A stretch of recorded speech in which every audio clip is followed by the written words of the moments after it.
আমারও আমার স্ত্রীর মারা যাওয়ার পর আমার সম্পত্তি আপনার ফাউন্ডেশনকে দান করব, কিভাবে করব? প্রথম কথা হলো, ধন্যবাদ, আপনি আসনা ফাউন্ডেশনে আপনার সম্পত্তি দান করে যেতে চান।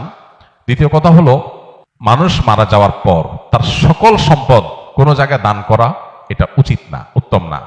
তাহলে কি করতে হবে? ওয়ারিসদের জন্য কিছু রাখতে হবে। এবং জীবদ্দশায় চাইলে তো মানুষ সবকিছু দান করতে পারে, কিন্তু মৃত্যুর পর যদি সে বলে যায় যে আমার সকল সম্পদ এক জায়গায় দান করবো, এটা জায়েজ নাই। তাহলে কি করতে হবে? সর্বোচ্চ 1/3 পর্যন্ত কার্যকর হবে। আপনার টোটাল সম্পদের 3 ভাগের 1 ভাগ আপনি টোটালটা দান করার জন্য ওসিয়ত করতে পারবেন। আর জীবদ্দশায় দিলে পুরোটাই আপনি দিতে পারবেন, কিন্তু জীবদ্দশায় পুরোটা দিলে আপনি কতদিন বাঁচবেন, আপনি কিভাবে চলবেন? এই জন্য ব্যালেন্স করতে হবে। শরীয়ত আমাদেরকে আনব্যালেন্স হয়ে কোনো কাজ করতে বলে না। মৃত্যুর পর আপনি আমাদের ফাউন্ডেশনে বা যে কোনো দিনী প্রতিষ্ঠানে আপনি ওয়াকফ করতে চান, খুবই ভালো কথা। আপনার সম্পদের 1/3 আপনি দলিল করে দিয়ে যাবেন যে এটা আমার মৃত্যুর পর কার্যকর হয়ে যাবে।